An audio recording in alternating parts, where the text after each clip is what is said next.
وسيئات أعمالنا من يهد الله فلا مضل له ومن يضلل فلا هادي له أشهد أن لا إله إلا الله وحده لا شريك له وأشهد أن محمدا عبده ورسوله اللهم صل وسلم وزد وبارك وأنعم على عبدك ورسولك سيدنا وحبيبنا ومولانا محمد وعلى آله وأصحابه ومن سار على نهجه وكفى بهديه إلى يوم الدين. Amma ba'du, jemaah kaum muslimat dan para ikhwan yang semoga dimuliakan Allah, juga para pemirsa yang menyaksikan kajian ini secara maya. Alhamdulillah, di pagi hari ini Allah berikan kemudahan bagi kita untuk bermajelis kembali, melanjutkan apa yang dulu pernah kita mulai. Dan bagaimanapun kondisinya, apapun yang terjadi, selagi ada kesempatan kita bisa melanjutkan kajian, maka kita lanjutkan meskipun harus berjalan lambat atau mungkin tertatih di tengah gempuran kajian-kajian tabligh akbar ya, yang itu mengambil jadwal di weekend biasanya. Bahkan bulan ini luar biasa, pekan depan ada tabligh akbar lagi sepertinya ya. Maka ini ada kesempatan, kita manfaatkan kesempatan ini. Dan kalau bicara ilmu, para akhwat, terutama kaum muslimat semuanya, ilmu itu yang akan memberikan pengaruh ke hati. Yang Nabi SAW mengatakan, idza saluhat saluhal jasadu kullu. Kalau hati itu baik, maka seluruh jasad akan baik. Yang ditampakkan itu akan jadi baik kalau yang di dalam itu baik. Dan ini bukan murji'ah, bukan yang mengatakan yang penting hatinya, bukan. Tapi murni hatinya baik dan ditampakkan baik melalui amal perbuatan. Ilmu yang membekas di hati itulah ilmu yang bermanfaat. Kita ngaji tahunan, kita ngaji puluhan tahun mungkin, ya kan. Kalau tidak ada yang berubah dari sikap kita, dari tutur kata kita, apalagi dari dalam hati kita, ya, maka hati-hati. Jangan sampai ilmu yang seharusnya bisa hujjatun laka, bisa menolong kita di akhirat, ya, malah menjadi hujjatun alaika, la qadarullah, ya, wa na'udzubillah. Malah menjadi ilmu yang menuntut kita nantinya pada hari kiamat, ya. Maka banyak-banyak berdoa, Allahumma alimna ma yanfa'una. Ya Allah, kami mohon kepadamu ilmu yang bermanfaat. Wanfa'na bima 'allamtana, dan jadikan kami bisa memanfaatkan ilmu itu. Wazidna ilma, dan tambahkan bagi kami ilmu. Hadirin hadirat, para muslimah yang semoga dimuliakan Allah. Bicara tentang muslimah, ya, dinamika para muslimah yang Nabi SAW memberikan wasiat khusus, memberikan perhatian khusus kepada para wanita, yang mana mereka ini adalah unsur dari manusia yang paling mudah masuk surga.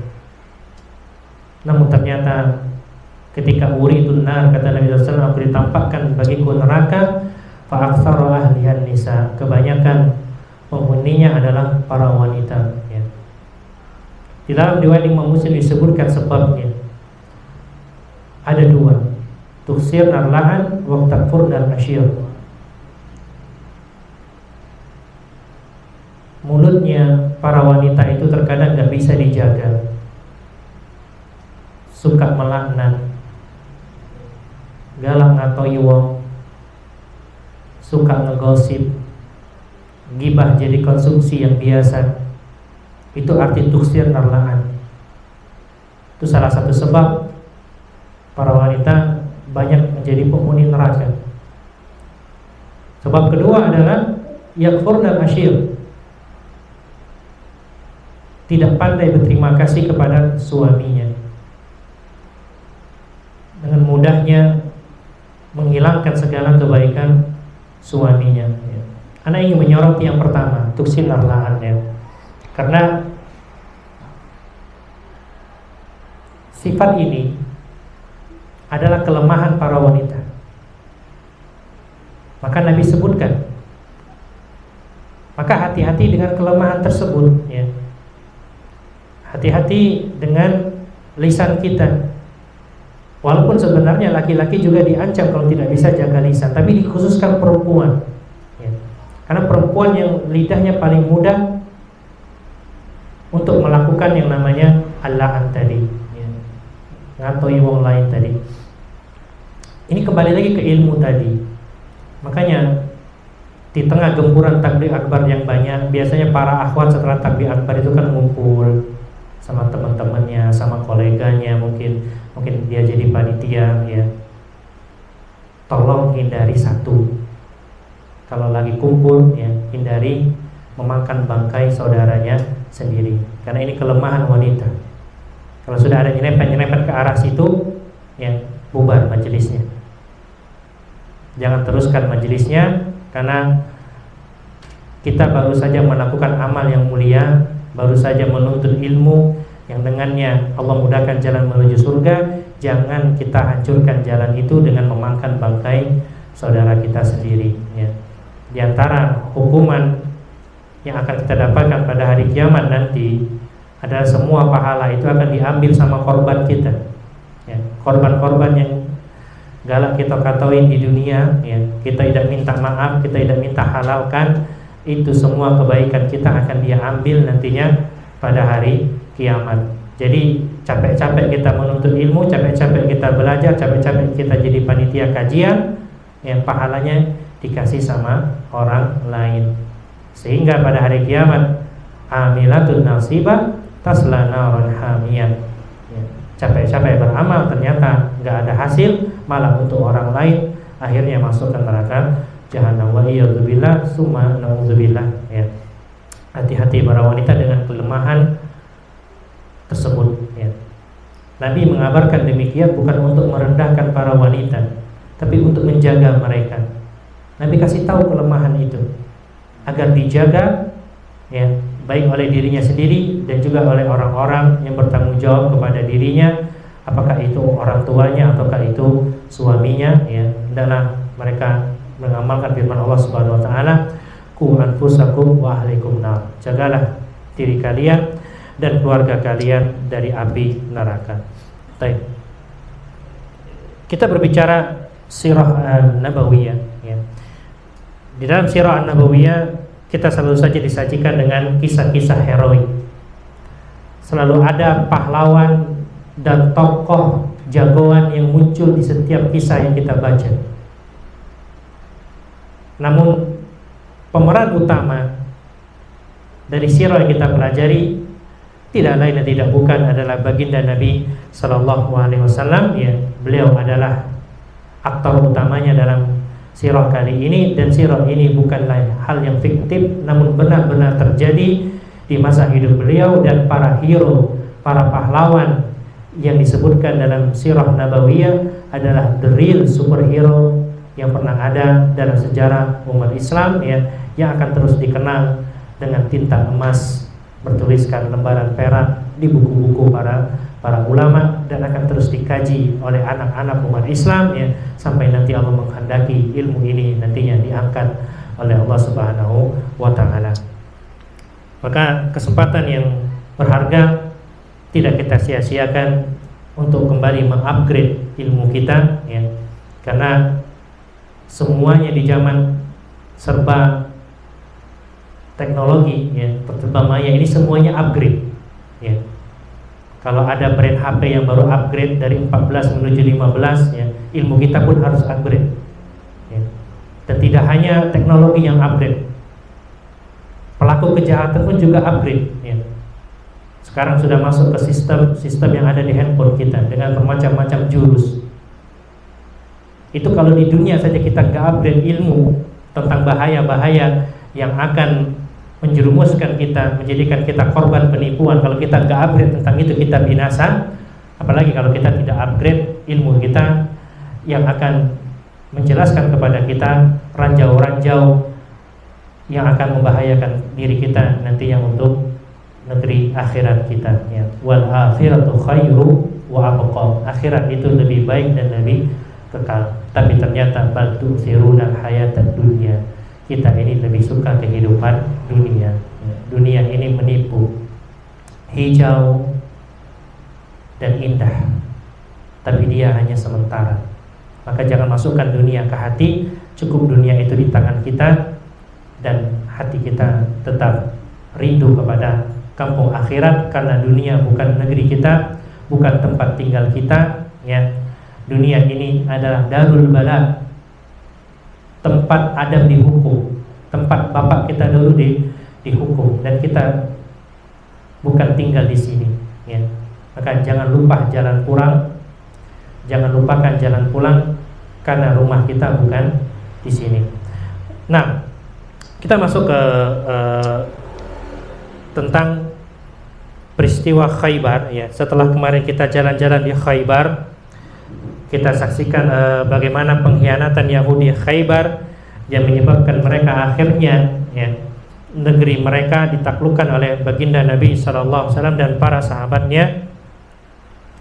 Maka pada kali ini kita akan berbincang dan membahas kisah tentang bagaimana butir-butir perjanjian, ya, setelah Khaybar jatuh ke tangan umat Islam. Nah, jadi setelah Khaybar takluk, ada butir-butir perjanjian kesepakatan, ya, yang dilakukan oleh Rasulullah SAW kepada Yahudi Khaybar, dan ini, ya, murni keputusan Rasulullah SAW, yang orang Yahudi hanya sekedar sami'na wa ata'na. Mereka tidak bisa menyangkal karena mereka posisinya kalah. Baik. Apa saja pasal perjanjiannya? Yang pertama yaitu ada terjemahannya, yang punya buku terjemahan di halaman 669 boleh dibuka. Binisbati lil aradil wan nakhil, untuk tanah dan kurma Khaybar. Ya, kita ingat kurmanya luar biasa banyaknya Khaybar. Ai al amwal sabitah, harta yang tetap di Khaybar. Dabaha lahum ar-rasul ala an ya'malu 'alaiha wala hum syatru ma yakhruju minha. Diserahkan pengelolaannya oleh baginda Rasulullah SAW untuk orang-orang Yahudi Khaybar. Jadi tanah itu milik umat Islam, ya. Tapi orang-orang Khaybar tetap mereka yang mengelola. Nah, dengan kesepakatan separuh hasil panen itu jadi milik mereka. Ya, jadi tetap mereka dipekerjakan oleh Rasulullah SAW. Kemudian, ya, butir perjanjian berikutnya, an yunfiqu min amwalihim ala khidmatil ardi. Mereka mengeluarkan modal, ya, mulai pembibitan sampai nanti berbuah, itu modalnya mereka yang keluarkan sendiri. Jadi modal bibit, kemudian perawatannya sampai panen itu dari mereka. Umat Islam hanya menyediakan tanahnya saja. Ya, ini salah satu cara bertransaksi dengan akad muzara'ah namanya. Jadi akad bagi hasil, tapi objeknya adalah pertanian. Ya, ada pemilik tanah, kemudian ada pengelola. Ya. Yang mana pengelola ini di sini adalah Yahudi Khaybar, pemilik tanahnya adalah kaum muslimin. Sepakatan bagi hasilnya apa? Hasil panen itu 50-50. Hasil panen itu dibagi dibagi dua. Nah, ya. Dan muzara'ah ini banyak digunakan di zaman sekarang, tidak hanya di bidang pertanian dan perkebunan saja, ya. Terkadang orang untuk kerjasamanya dia punya lahan, kemudian dibangunkan brand suatu merchandise rumah makan misalkan, ya. Di situ ada pembagian hasil nantinya. Lahannya tetap punya dia, tapi digunakan untuk brand makanan tersebut, yang membangun restoran di situ. Dan pengelolaan itu tetap untuk mereka, tapi hasilnya nanti dibagi sesuai kesepakatan. Ini di antara contoh modernnya, ya. Nah, akad-akad seperti sebagian SPBU juga seperti itu ada, ya. Jadi ada pemilik lahan, kemudian ada pengelola lahan tersebut, sehingga keuntungan nanti dibagi sesuai kesepakatan. Tapi kemudian, ya, amma binisbati liwad'ihim al-qanuni, tentang hukum keberadaan mereka di Khaybar, faqad tamal ittifaqu ala anna baqa'u bil Khaybar marhunun bi ma'asyiatil murhimin. Kesepakatannya adalah posisi orang-orang Yahudi untuk berada di Khaybar, karena Khaybar sudah jadi milik kaum muslimin, itu tergantung kehendak kaum muslimin. Artinya apa? Famata syau akhrajuhum minha. Kapanpun mereka sudah nggak mau lagi bekerja sama dengan orang Yahudi, artinya keluar, ya. Kapanpun orang Islam mau mengusir mereka, artinya mereka harus keluar, ya. Ini di antara kesepakatan kepada orang-orang Yahudi Khaybar. Jadi Islam benar-benar mulia saat itu, benar-benar disegani, benar-benar ditakuti. Jadi keberadaan kalian silakan tinggal di Khaybar, ya, nggak apa-apa. Kalian kelola kurma-kurma Khaybar, kita bagi dua hasilnya. Tapi kalau kami menghendaki mengusir kalian, kalian harus pergi. Seperti itu, ya. Karena memang ini hukuman untuk orang-orang Yahudi yang telah berkhianat kepada Rasulullah SAW. Ya, masih untung dikasih tempat tinggal. Selain dikasih tempat tinggal apa? Dipekerjakan, itu kan masih untung. Ya, kalau kata waktu itu kan masih untung goceh itu. Ya, jadi setelah negeri mereka ditaklukkan, mereka masih boleh diberikan tinggal di sana. Nah, dan dipekerjakan lagi. Ya, itu masih untung kalau kata orang kita. Namun di zaman Umar bin Khattab radhiyallahu ta'ala anhu, Umar mengeluarkan orang-orang Yahudi dari Khaybar menuju ke daerah Taimah dan Ariha, ya. Ini daerah yang ada di Syam. Kalau anak lihat petanya di Palestina sekarang, cuma anak nggak tahu apakah benar, ya, Ariha ini maksud adalah Ariha yang di Palestina. Nah, kenapa Khalifah Umar bin Khattab mengusir orang-orang Yahudi di Khaybar di zaman pemerintahan beliau? Karena Nabi, ya, bersabda ketika beliau sakit, yang kesakitan ini membawa kematian, beliau SAW, akhrijul musyrikina min jaziratil Arab, ya. Kalian keluarkan orang-orang musyrikin dari Jaziratul Arab. Maka Umar berijtihad, orang-orang Yahudi diusir dari Khaybar, ya, di masa pemerintahan Umar bin Khattab radhiyallahu ta'ala anhu. Ya. Dan permusuhan mereka tetap apa ya? Tetap terjadi, tetap berulang, ya. Walaupun mereka diizinkan tinggal di Khaybar, mereka tetap melakukan yang namanya permusuhan. Baik. Yang pertama, mereka dicurigai telah membunuh Abdullah bin Sahal, tapi mereka nggak ngaku, ya. Cuman nggak ada bukti. Akhirnya mereka tidak dihukum sama Rasulullah SAW, dan kasus ini akhirnya mengambang karena nggak ada bukti tadi. Mereka juga nggak ngaku, ya. Jadi mengambangnya karena tidak ada bukti. Baik. Jadi mereka nggak dihukum karena tidak ada bukti, seperti itu. Tapi, ya, di kejadian yang lain, ketika mereka melakukan tipu daya kepada Abdullah bin Umar, ya, sampai-sampai tangannya Abdullah bin Umar itu dipotong sama mereka, maka akhirnya Rasulullah SAW itu menghukum mereka, dan di zaman Khalifah Umar bin Khattab radhiyallahu ta'ala anhu, mereka diusir dari Khaybar, ya. Nah, jadi mereka memotong tangan Abdullah bin Umar. Ya, riwayat ini disebutkan oleh Imam Al-Bukhari. Nah, ini kesepakatan yang ketiga. Kesepakatan yang keempat, ya, kelihatannya ada di layar, muncul ya. Jelas tidak tulisannya? Jelas ya. Yang keempat, kalau di situ D, ya. Wattafaqu ala infadi mab'uthi min kibarin Nabi sallallahu alaihi wasallam ila ahli Khaybar liyakhrusu wa yaqidu hissatan muslimin, ya. Mereka sepakat untuk menerima perwakilan dari kaum muslimin, ya, yang tugasnya perwakilan umat Islam tersebut untuk penghubung antara Khaybar dengan Madinah, menghubung antara Yahudi Khaybar dengan muslimin Madinah, ya. Tujuannya apa? Untuk bagi hasil panen secara adil sesuai kesepakatan kedua belah pihak. Nah, ini berkaitan dengan harta yang tetap. Harta tetap itu seperti pertanian, properti, ya, kebun milik mereka. Adapun harta yang berpindah, apa harta yang berpindah? Contohnya emas, perak, ya, senjata, kemudian baju besi yang mereka miliki, ya kan? Nah, harta yang seperti itu yang bisa dipindahkan seperti itu, maka kesepakatannya apa? Kesepakatannya lahum ma hamalat raqaibuhum, ya, raqaibuhum ala an la yaktumu wa la yughayyibu syai'an. Baik. Kesepakatannya adalah mereka menyerahkan harta tersebut kepada Rasulullah Sallallahu Alaihi Wasallam.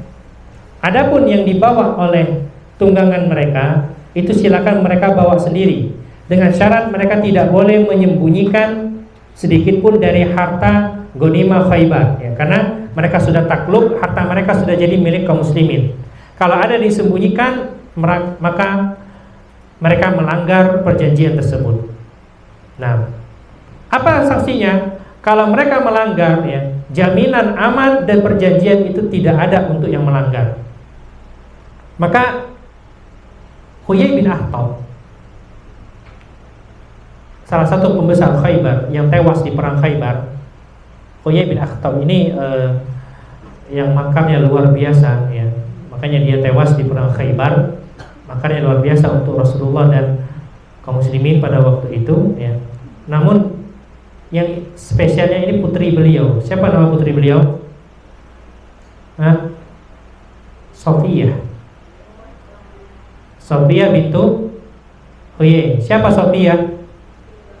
Istri Rasulullah Sallallahu Alaihi Wasallam, ya. Jadi ketika Khaybar sudah takluk, Sofia ini jadi tawanan, ya. Kemudian dibeli oleh Rasulullah SAW, kemudian dibebaskan dan dijadikan istri oleh baginda Nabi SAW. Dan Sofia bintu Huyai satu-satunya istri Nabi yang bukan dari bangsa Arab, yang dari Bani Israel, ya. Selebihnya itu dari bangsa Arab. Nah, Sofia bintu Huyai satu-satunya istri Nabi yang dari Bani Israel. Nah, Huyai bin Akhtab ini punya harta peninggalan yang disembunyikan oleh Ammu Huyai, ini paman beliau, ya, yang bernama Sa'iyah. Nah, jadi ada harta peninggalan dia yang seharusnya itu milik kaum muslimin, tapi disembunyikan oleh paman beliau. Nah, disebutkan di sini hartanya al-mis. Kalau mis berarti parfum, ya. Ya, karena memang parfum satu kebanggaan zaman itu. Ada yang mengatakan atas simpanan pusaka yang lain, ya. Intinya harta yang berharga lah. Ketika Rasulullah tanya sama Huyai, mana harta? Tanya sama siapa? Sa'iyah, mana hartanya Huyai? Maka kata pamannya, ashabat huruf wan nafaqat, ya. Ya sudah habis hartanya untuk dipergunakan keperluan peperangan sama nafkah keluarganya, sudah habis, ada lagi hartanya Huyai. Apa kata Nabi? Al-ahdul qarib wal malun aktsar min zalika. Tidak mungkin, ya. Perang ini barusan selesai, belum lama selesai. Huyai belum lama juga meninggal, dan hartanya banyak, gak mungkin habis. Ya, tidak mungkin habis kata Rasulullah SAW. Ya. Akhirnya Rasulullah SAW ya, menugaskan Az-Zubair bin Awam untuk mengecek harta yang disimpan oleh Sa'iyah, yang mana ini harta Huyai bin Akhtab. Akhirnya sama Az-Zubair ya disiksa agar dia mau mengakui, karena dia sudah melanggar, dia menyembunyikan. Ya, perjanjiannya nggak boleh menyembunyikan. Yang ditunggangan kalian silakan bawa, tapi kalian nggak boleh menyembunyikan. Akhirnya dia ngaku bahwasanya Huyai bin Akhtab ini biasa mondar-mandir di suatu tempat, dan di reruntuhan di situ dia biasa nyimpan sesuatu. Nah, akhirnya disitulah didapatkan harta simpanan milik Huyai. Maka karena sebab pengkhianatan tersebut ya, anaknya Sa'iyah ini ditawan. Nah, kedua anak Abil Hakik ini ditawan, sedangkan wanita dan keturunan mereka itu dijadikan budak ya. Baik, wanita dan keturunan mereka dijadi budak, adapun yang laki-lakinya itu dieksekusi mati, dijatuhi hukuman mati. Nah, maka di antara yang mengeksekusi dua anak dari Abi Hakik ini ya adalah Muhammad bin Maslamah. Ya, Muhammad bin Maslamah mengeksekusi Ibna Ami Kinanah, mengeksekusi anak dari pamannya Kinanah.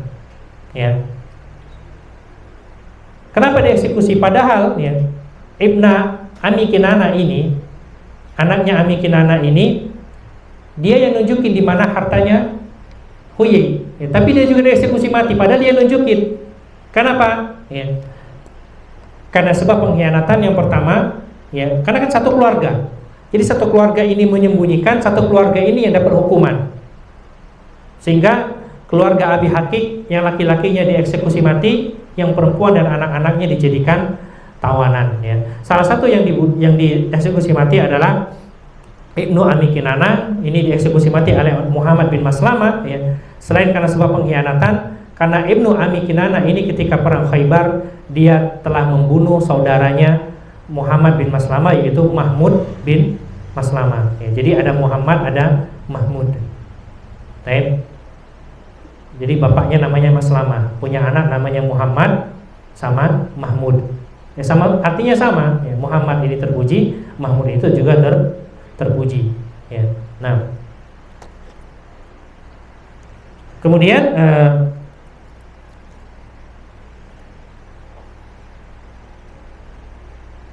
terkait logistik ya, makanan yang didapatkan di perang Khaybar, maka dipersilakan untuk diambil sesuai dengan kebutuhan, tanpa harus menunggu pembagian terlebih dahulu ya.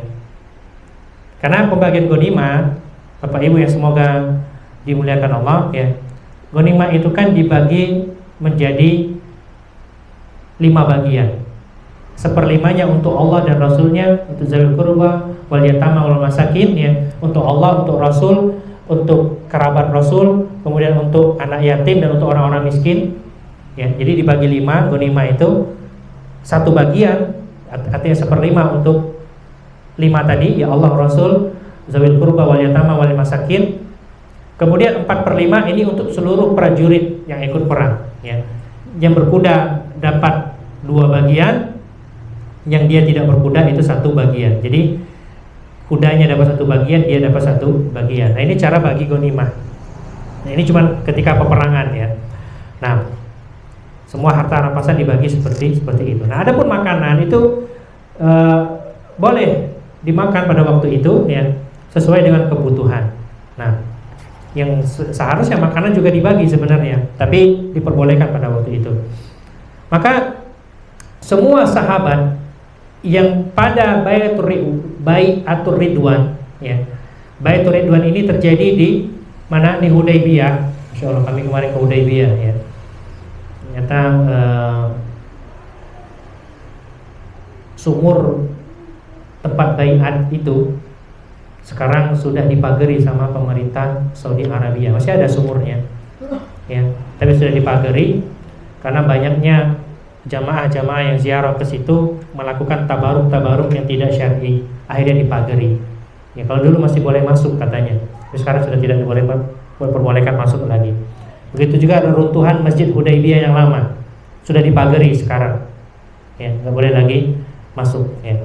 Nah, tapi kita bisa ngambil momen kemarin untuk menjelaskan tentang peristiwa Hudaybiyah di lokasinya langsung. Nah, kan ketika peristiwa Hudaybiyah itu ada namanya Bai'atur Ridwan, baiat untuk membela Utsman bin Affan yang kabarnya terbunuh. Nah, semua sahabat yang ikut Bai'atur Ridwan ini dibagi oleh Rasulullah SAW ghanimah Khaybar, ya, tanpa terkecuali, dan mereka semua ikut dalam penaklukan Khaybar kecuali satu orang. Siapa? Jabir bin Abdullah nggak ikut pada waktu itu, tapi dia juga dibagi. Ya. Biasanya Rasulullah cuma membagi untuk prajurit yang perang saja, tapi kali ini spesial. Sahabat yang ikut Bai'atur Ridwan semuanya dibagi. Ya. Kebetulan mereka semuanya ikut penaklukan Khaybar, cuma satu yang nggak ikut, yaitu Jabir bin Abdullah. Kemudian ya, rombongan yang hijrah ke Habasyah yang baru sampai Madinah, kebetulan mereka juga baru sampai ketika Khaybar takluk. Ya. Jadi setelah tahun ke-7 Hijriah, ya, rombongan yang hijrah ke Habasyah itu baru ke Madinah. Bayangkan lama mereka di Habasyah. Ya. Jadi baru tiba di Madinah setelah apa? Setelah perang Khaybar. Itu dikasih juga sama Rasulullah SAW. Ya. Baik. Berapa jumlah mereka? 53 orang laki-laki dan 1 orang wanita. 53 laki-laki, 1 orang wanita, dan mereka dipimpin oleh Ja'far bin Abu Thalib. Ya. Mereka dipimpin oleh siapa? Ja'far bin Abu Thalib. Yang memang Ja'far ini menjadi pemimpin umat Islam di Habasyah, ya, di Ethiopia. Nah, baik. Maka mereka juga diberi oleh Rasulullah Sallallahu Alaihi Wasallam. Padahal mereka nggak ikut perang Khaybar. Ya. Tapi kenapa? Ya banyak faktor. Di antaranya mereka baru hijrah. Ya, maka diberikan bagian ghanimah agar mereka bisa menopang hidup mereka di Madinah. Nah, sampai-sampai dalam riwayat disebutkan, ya, Rasulullah SAW saking gembiranya dengan kedatangan rombongan kaum muslimin dari Habasyah ini, Rasulullah mencium keningnya Ja'far. Ya. Apa hubungan Rasulullah dengan Ja'far? Sepupu, ya, karena Ja'far ini kakaknya Ali. Abu Thalib itu punya anak laki-laki, ya. Siapa nama anak laki-lakinya? Yang pertama Thalib, ya. Kemudian Ja'far. Kemudian siapa lagi? Sebelum Ali, Aqil, ya, Agil. Bahasa Indonesianya Agil, ya. Bahasa Arabnya Aqil. Baru Ali bin Abi Thalib, ya. Itu anak laki-lakinya Abu Thalib. Nah, Ja'far, Aqil sama Ali ini kita tahu mereka Islam, ya. Cuman Thalib, para ulama yang berbeda pendapat apakah dia masuk Islam ataukah tidak, ya. Nah, jadi Ja'far dicium oleh Rasulullah SAW keningnya, saking gembiranya, ya. Kita udah lama nggak ketemu kawan, kan biasanya kita cipika-cipiki, ya kan? Kalau orang Arab cium kening mereka, cium kening kemudian baru cipika-cipiki. Bahkan anak pernah lihat orang Arab tuh saling gesek-gesekan hidung mancungnya, ya. Kalau ketemu sama saudaranya, sama-sama saudara, ya. Kalau kita kan gesek-gesekan hidungnya ke dalam, ya. Gak bisa gesek-gesek hidung kita. Kalau orang Arab kan mancung, jadi mereka kalau ketemu sama saudara kadang nggak cuma cipika-cipiki cium kening, sampai gesek-gesekan hidung juga, ya. Nah, ini bersyukur yang hidungnya mancung, ya. Jadi saking gembiranya Rasulullah mencium, kemudian Rasulullah SAW mengatakan ma'adri bi ayyuma ana asar, ya. Aku nggak tahu mana yang mengembirakan aku ini. Bi fatih Khaybar atau bi qudumi Ja'far. Apakah karena penaklukan Khaybar ataukah karena kedatangan Ja'far? Dua-duanya bikin aku senang. Aku nggak tahu mana yang paling bikin aku senang. Pokoknya aku senang, kata Rasulullah Sallallahu Alaihi Wasallam. Ya. Nah, jadi Rasulullah SAW memberikan bagian ghanimah kepada mereka. Taib. Di dalam perang Khaybar itu ikut beberapa para wanita. Ya, para wanita juga dikasih sama Rasulullah Sallallahu Alaihi Wasallam, ya, bagian dari hampasan perang mereka, ya, tapi tidak seperti bagian yang diterima oleh laki-laki. Kemudian Rasulullah juga memberikan kepada orang-orang dari suku Daus. Suku Daus ini sukunya Abu Hurairah. Ya, mereka ini kebanyakan masakin. Ya, semuanya dikasih, termasuk Abu Hurairah dikasih bagian dari harta perang rampasan dari Khaybar, ya. Nah, jadi banyak sekali harta rampasan perang di Khaybar tersebut, dan itu cukup untuk penduduk Madinah kala itu, ya. Nah, kemudian, ya, tidak hanya para wanita dibagi, sampai hamba sahaya, para budak pun juga dibagi, ya kan? Disebutkan di sini Rasulullah memberikan kepada Umair, budak Abi Lahab, ya, itu beberapa perabotan rumah tangga. Jadi harta rampasan perang itu semuanya, harta milik musuh yang takluk itu semuanya, ya. Wanita, anak-anak yang jadi tawanan, kemudian harta-harta yang jadi rampasan, termasuk perabotan rumah tangga mereka, itu jadi rampasan perang. Itu dibagi-bagikan kepada kaum muslimin pada waktu itu, semuanya dapat, ya. Saking banyaknya semuanya dapat. Nah,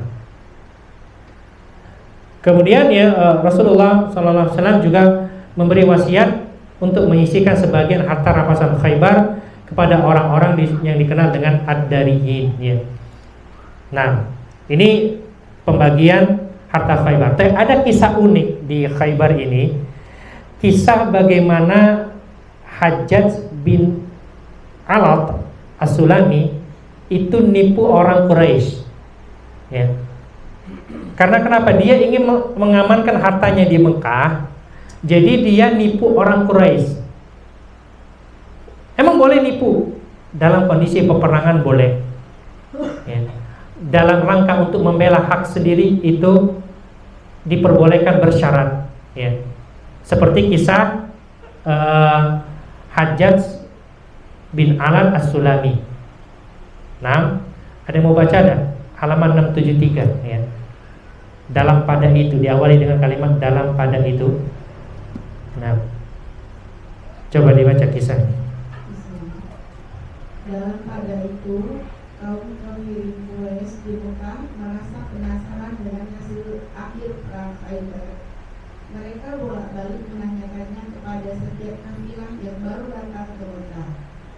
Mereka sangat bersukacita manakala Hajjaj bin Alat As-Sulaimi membohongi mereka dengan mengabarkan bahwa pasukan muslimin mengalami kekalahan telak dari Yahudi Khaybar. Hajjaj bahkan mengatakan bahwa Yahudi Khaybar telah menangkap dan menawan Rasulullah. Ia berkata, tetapi mereka mengatakan tidak akan membunuh Muhammad, melainkan akan mengirimnya ke Mekah, agar kalianlah yang membunuhnya untuk melampiaskan dendam kalian atas kematian saudara-saudara kalian. Nah, itu, ya. Hajjaj bin Alat As-Sulami, ya, dia kasih berita hoax untuk orang-orang Quraisy. Karena zaman dahulu, ya, berita tidak mudah tersebar seperti sekarang, yang nunggu orang berkelana dulu, ya, dari sana baru mereka nanya bagaimana kabar Khaybar, ya, seperti itu kan. Nah, kebetulan Al-Hajjaj bin Alat As-Sulami ini, ya, dia baru dari arah Madinah sampai di Mekah, ya, ditanya sama orang-orang Quraisy. Sebenarnya tujuan dia ke Mekah ingin mengamankan hartanya untuk dibawa ke Madinah, ya. Akhirnya dia buat berita palsu, ya, dibohongi orang-orang Quraisy. Orang-orang Quraisy sudah senang, ya, Muhammad kalah, ya. Padahal kan sebaliknya, yang kalah orang-orang Yahudi. Itu, lanjutkan. Namun tak lama sesudahnya, akal bulus Hajjaj terbongkar. Mereka tersadar bahwa Hajjaj bin Alat mengelabui mereka dengan berita itu agar ia bisa mengamankan seluruh hartanya di Mekah. Hajjaj sendiri kemudian berhijrah ke Madinah untuk bergabung dengan kaum muslimin. Tak pelak lagi. Kaum Quraisy sangat marah, kecewa, dan terpukul melihat bahwa yang terjadi justru sebaliknya. Iya, sudah senang-senang ternyata dapat berita palsu. Ya. Ini dalam peperangan tidak mengapa, ya, demi mengamankan hak sendiri dan juga al-harbul khidah kata Nabi. Peperangan itu adalah tipu daya, ya kan? Ini nggak apa-apa. Ya. Jadi orang-orang Quraisy yang tadinya gembira langsung berbalik 180 derajat, ya, menjadi sedih. Aduh, kena tipu kita. Ya. Akhirnya Ahzab bin Alat ini dia pergi ke Madinah bawa hartanya dengan aman, ya. Ini kecerdasan satu orang mengelabui ya orang-orang Quraisy pada waktu itu. Baik, selesai dari Yahudi Khaybar, Rasulullah SAW menuju ke Wadil Qura. Ya. Nah, Wadil Qura ini juga Anda nggak ketemu wilayahnya di mana sekarang, karena Wadil Qura yang ada sekarang itu ada di Riyadh, ada di Jeddah. Sedangkan Wadil Qura yang di sini dia masih areanya orang-orang Yahudi. Ya, orang-orang Yahudi kan tidak jauh dari Mekah, dari Madinah dan juga negeri Syam, ya. Nah, jadi Anda nggak tahu di mana Wadil Qura yang sekarang. Nah, Anda sudah coba cari cuma nggak ketemu, ya. Intinya Rasulullah pergi ke Wadil Qura. Di situ juga ada orang-orang Yahudi, ya. Yang mana Rasulullah SAW mengepung wilayah tersebut dan menyuruh penduduk Wadil Qura untuk masuk Islam. Baik. Kalau mereka masuk Islam maka aman harta dan jiwa mereka, dan selebihnya diserahkan kepada Allah Subhanahu wa ta'ala.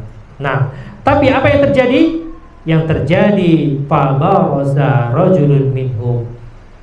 Salah seorang di antara mereka nantang duel, ya. Mana yang berani di antara kalian? Maka keluarlah yang pertama Az-Zubair bin Awwam. Ya, Zubair bin Awwam menang. Keluar lagi satu lagi. Mana lagi yang mau berduel dengan aku? Ya, orang Yahudi. Maka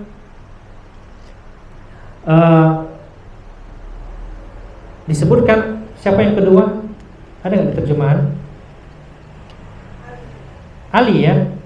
Iya, Ali yang maju. Taib.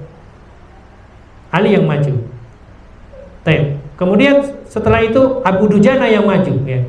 Semuanya dikalahkan oleh umat Islam, ya, sampai diriwayatkan 11 orang dari Yahudi terbunuh. Taib. Akhirnya, ya, mereka diperangi sampai sore hari, dan ketika pagi hari akhirnya mereka menyerah. Dan negeri mereka ini Wadil Qura ini ditaklukkan dengan jalan peperangan, dengan jalan kekerasan, ya. Maka Rasulullah SAW tinggal di sana selama 3 hari, ya. Dan beliau membagikan harta rampasan kepada para sahabat yang ikut pada waktu itu, dan menyisakan kurma, ya, dan tanah itu tetap dikelola oleh orang-orang Yahudi. Taib. Ketika sampai berita Khaybar dan Wadil Qura takluk, ya, Yahudi yang berada di daerah Taimah. Nah, Taimah ini baru daerah Syam, ya, masuk Palestina sekarang. Taib.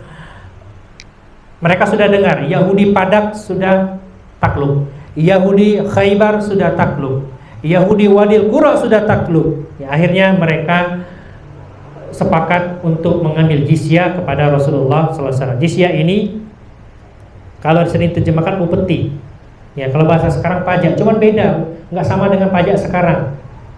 Ya, jadi jizyah ini setiap tahun mereka keluarkan. Tujuannya apa? Jaminan keamanan harta dan darah mereka untuk tinggal di negeri Islam. Dan jumlahnya, ya, itu tidak lebih besar daripada zakat umat Islam.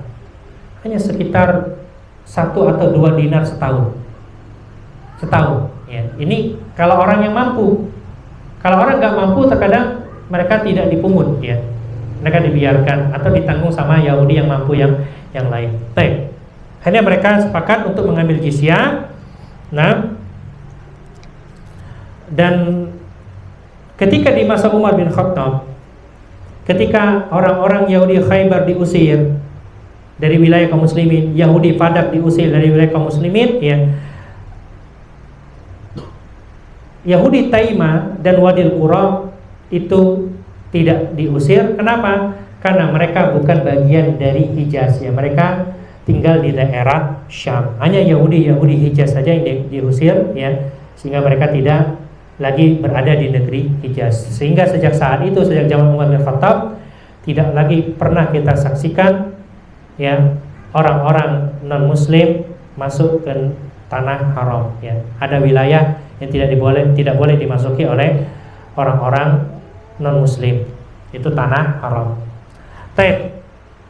Disebutkan dalam Sahih Bukhari, ketika Rasulullah SAW sampai di Wadil Qura, beliau dan para sahabat dihujani anak panah, sehingga mengenai salah seorang budak beliau yang bernama siapa di situ? Sebutkan namanya.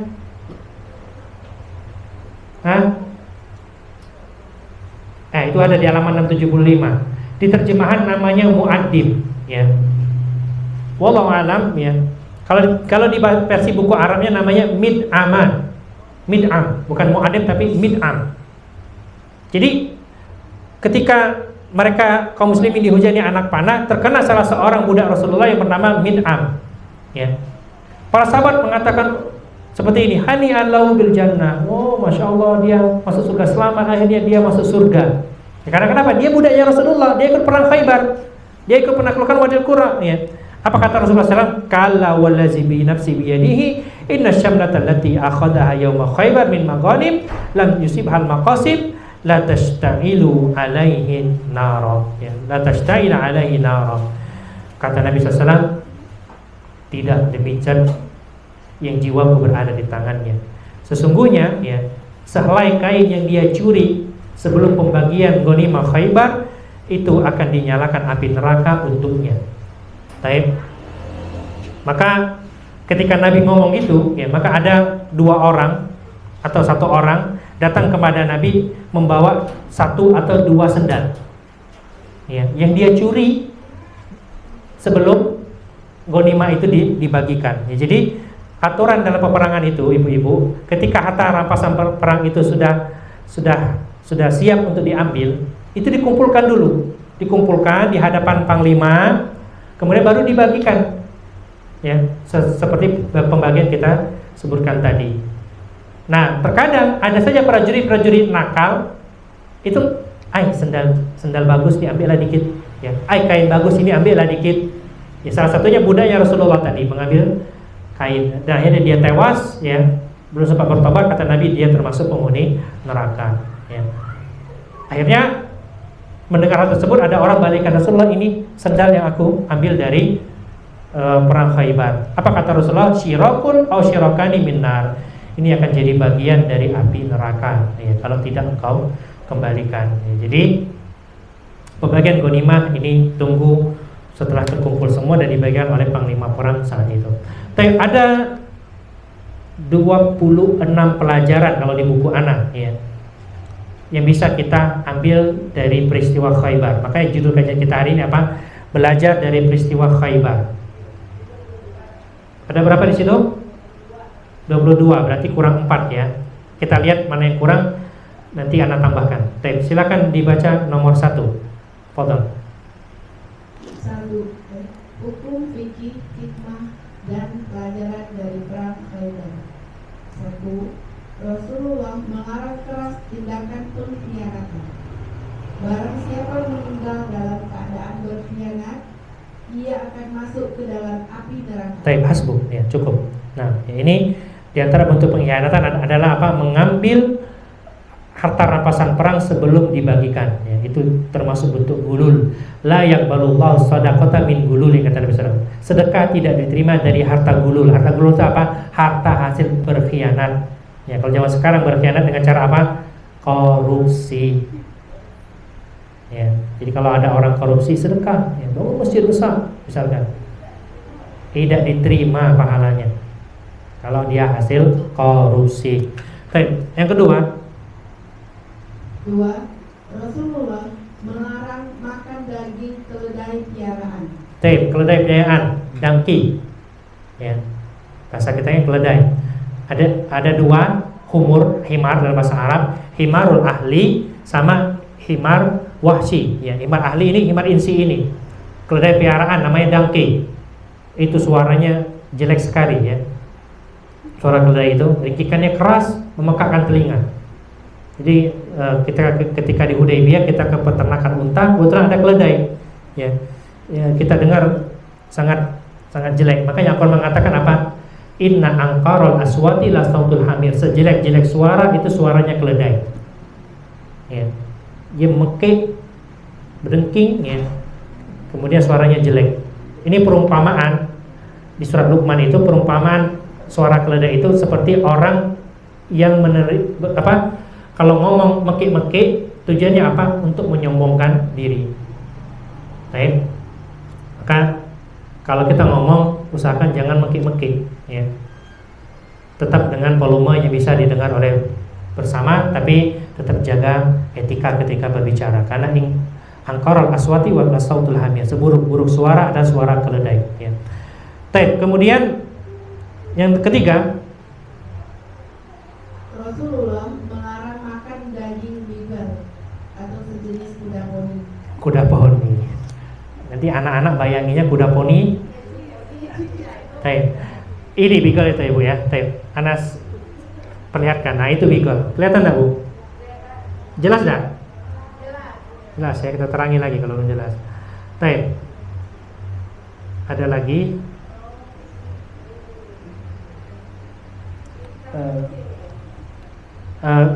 Beagle itu perkawinan silang antara kuda dengan keledai. Kuda kan halal dimakan, tapi keledai haram. Sehingga anak keduanya itu dihukumi haram, ya. Sama kalau ada babi dikawinkan dengan kambing misalkan. Kalau bisa, ya. Maka anak dari keduanya itu haram. Nah, ini dia beagle. Ya. Jadi kadang bentuknya kayak kuda tapi fisiknya keledai. Kadang bentuknya keledai tapi fisiknya tetap keledai, ya. Nah, itu beagle. Ya. Baik. Ini namanya beagle. Kalau tempat kita nggak ada beagle ini, adanya begal. Hati-hati Bu ya, kemarin di Taman Bandung itu ada perempuan dijambret, ya. Hati-hati ibu-ibu yang bawa motor arah sana atau tempat-tempat sepi, hati-hati ya. Jangan mencolok bawa tasnya, meskipun itu tas mahal sekalipun. Nah, ini namanya beagle, ya. Biasanya ada suaranya, ya. Nggak ada, ya.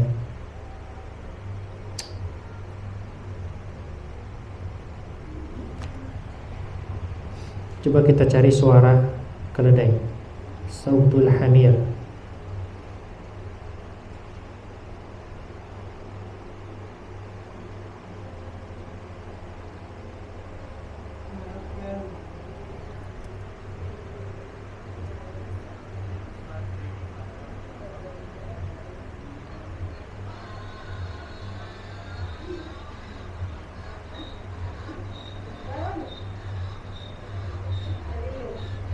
Itu suara keledai.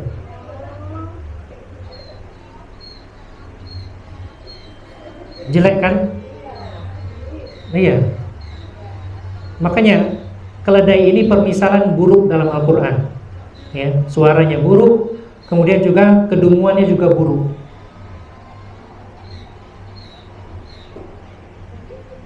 Seperti itu keledai suaranya, jelek sekali. Baik.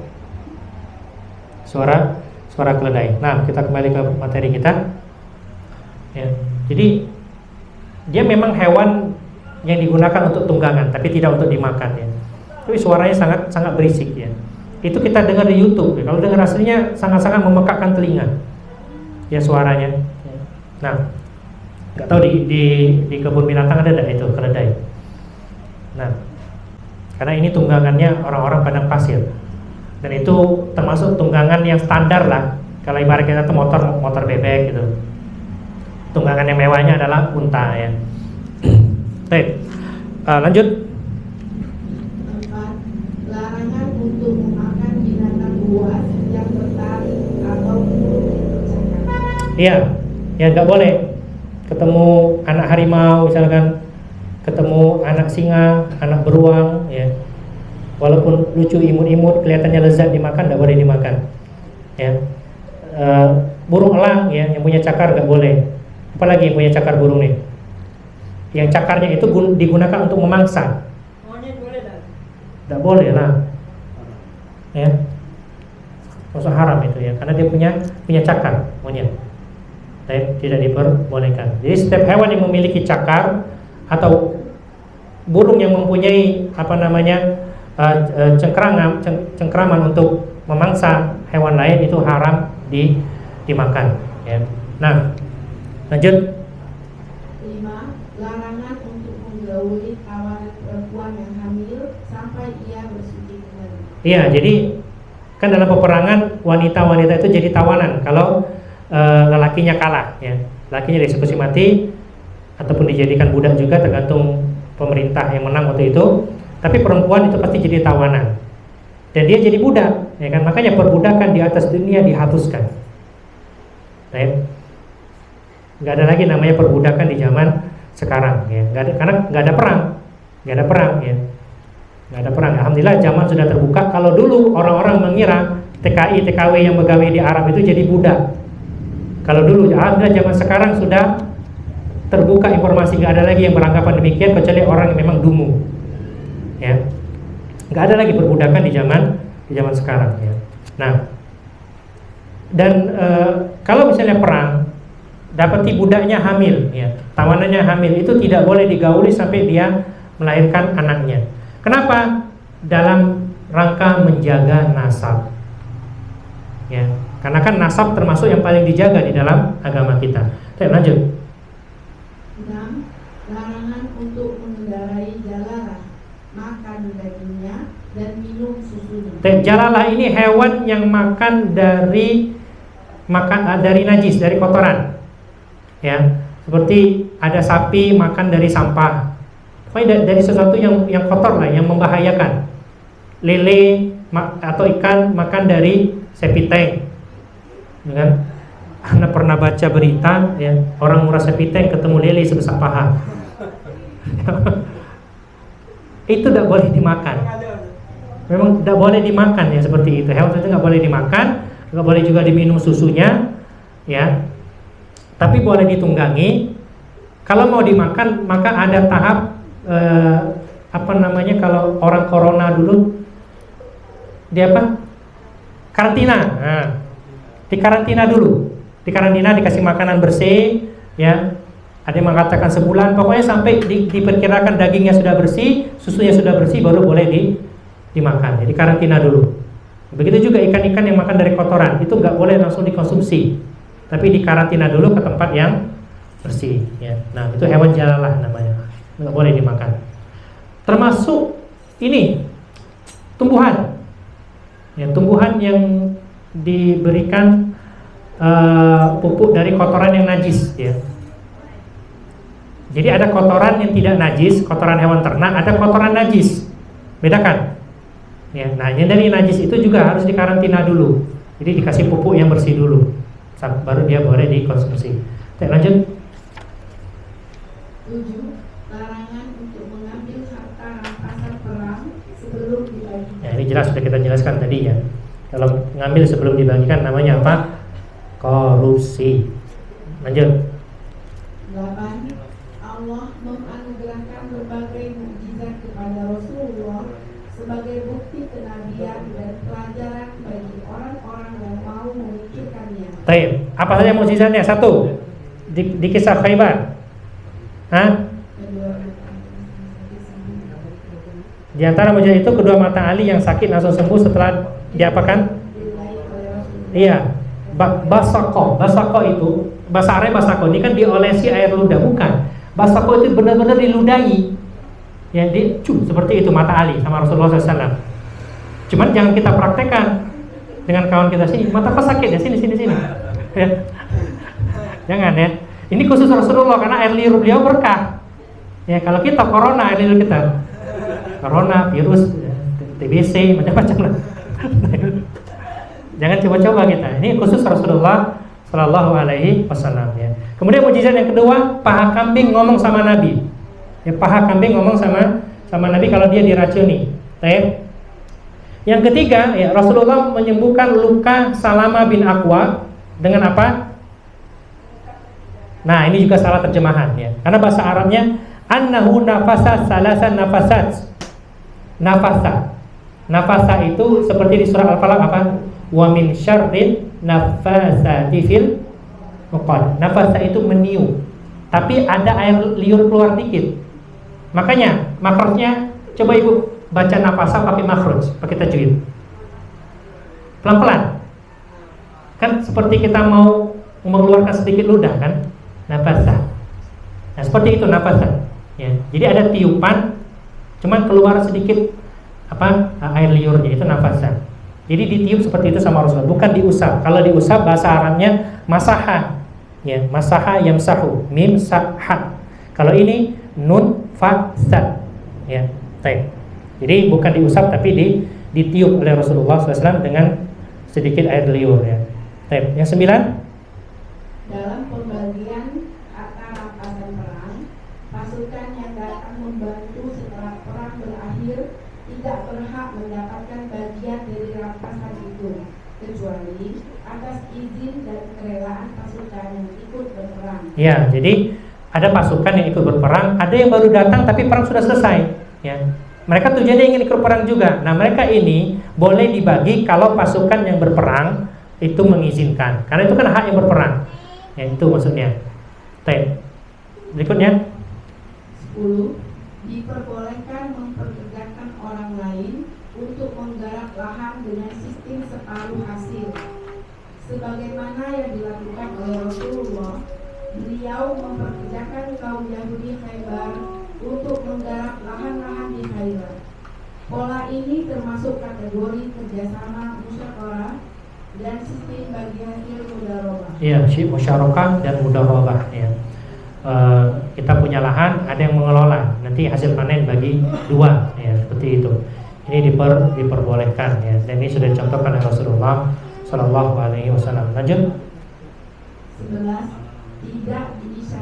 Tidak disyaratkan bahwa benih yang akan ditanam harus dari pemilik lahan, sebab Rasulullah juga menyerahkan lahannya kepada orang-orang Yahudi untuk sepenuhnya mereka garap dengan modal mereka sendiri. Iya, jadi tidak mesti karena yang punya lahan ya, misalkan Zili yang mengelola, kemudian anak harus mendatangkan bibitnya, nggak mesti.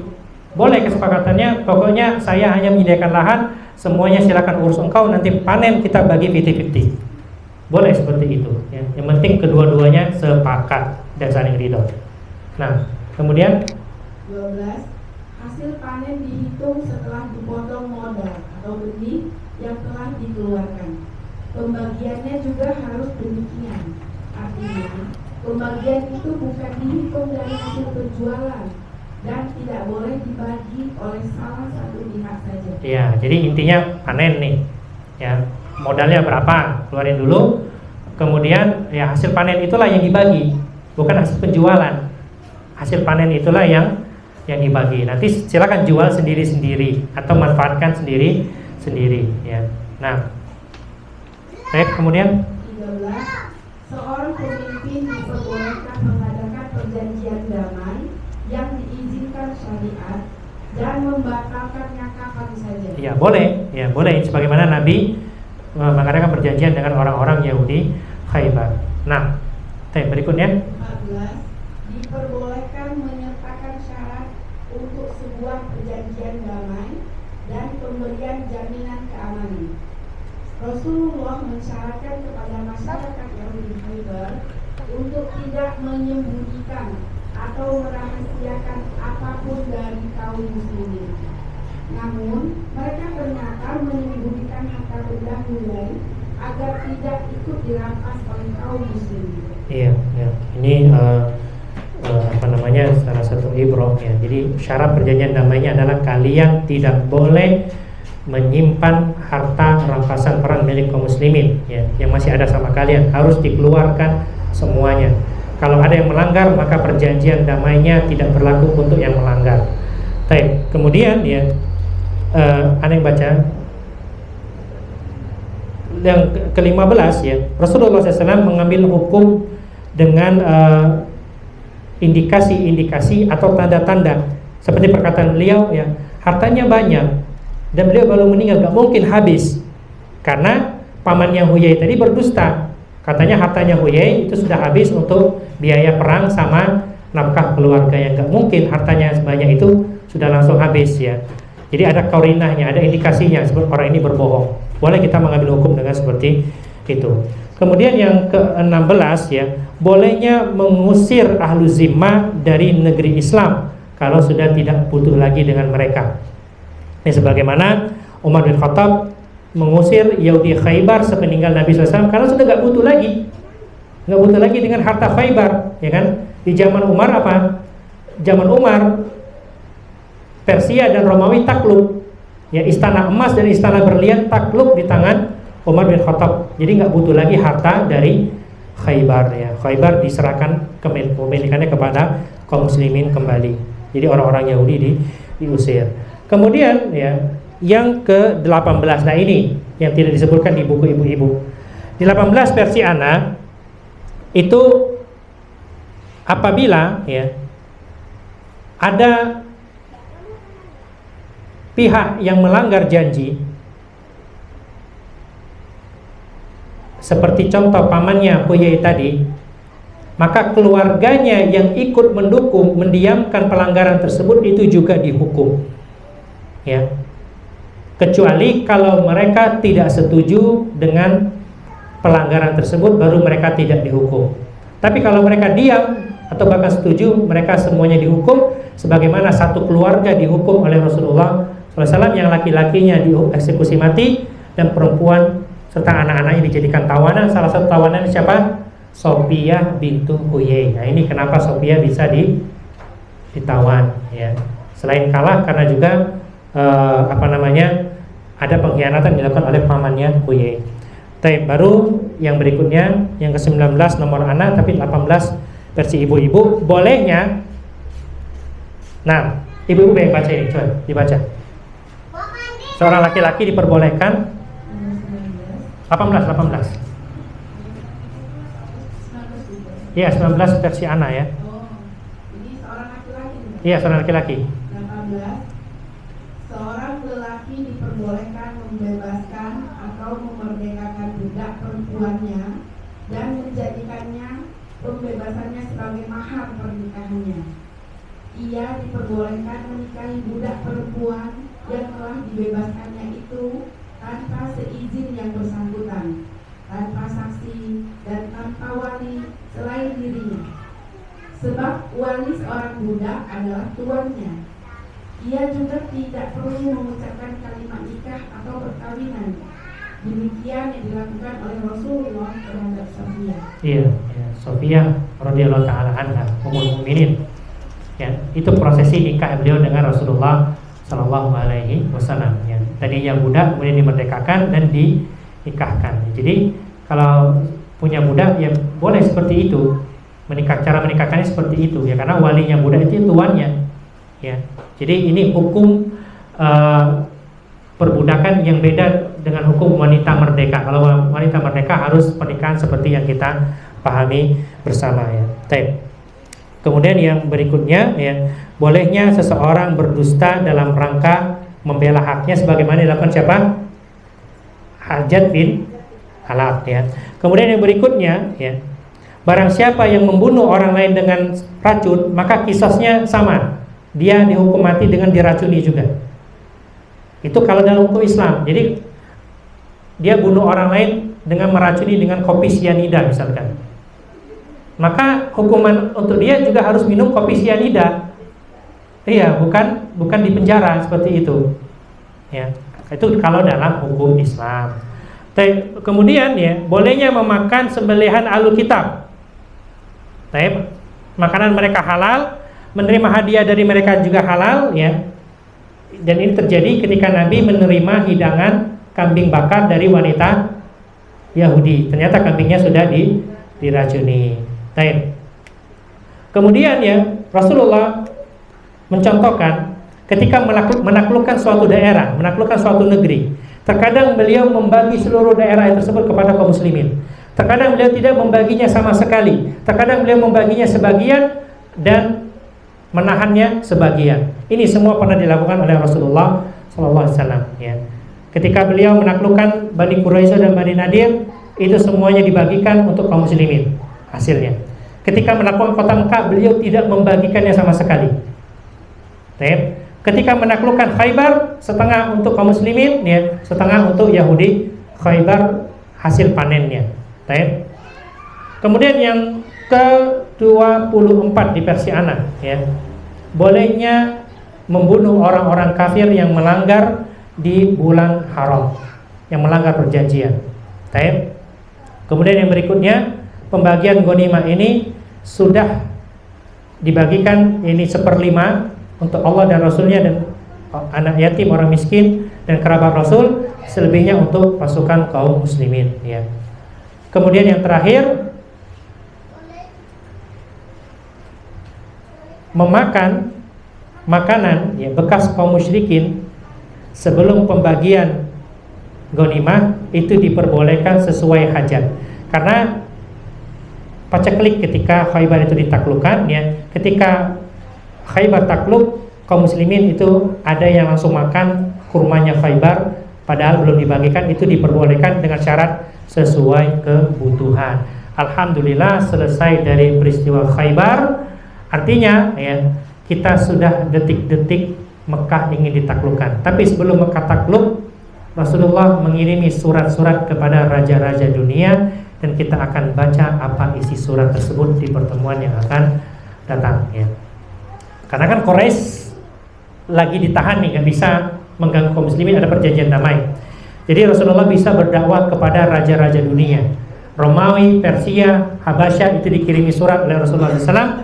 Apa bunyi suratnya? Insya Allah di pertemuan yang akan datang. Demikian bisa kita pelajari. Ada diskusi?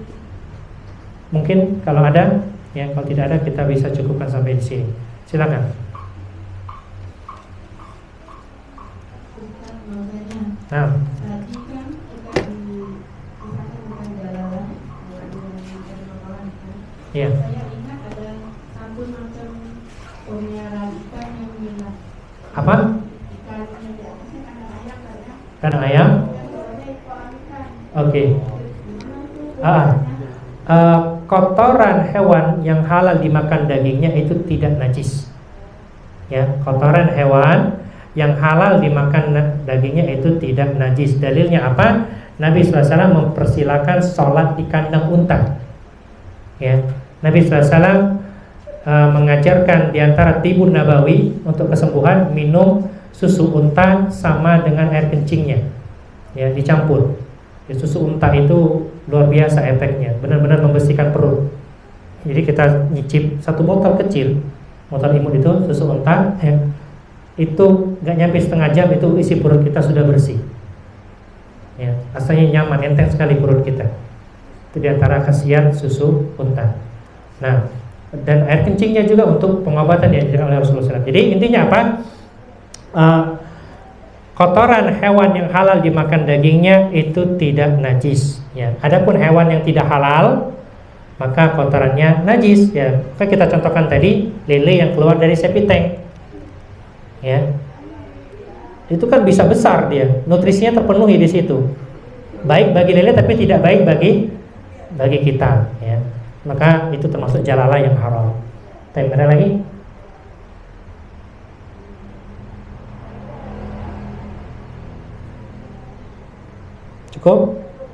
Cukup ya. Alhamdulillahirrahmanirrahim.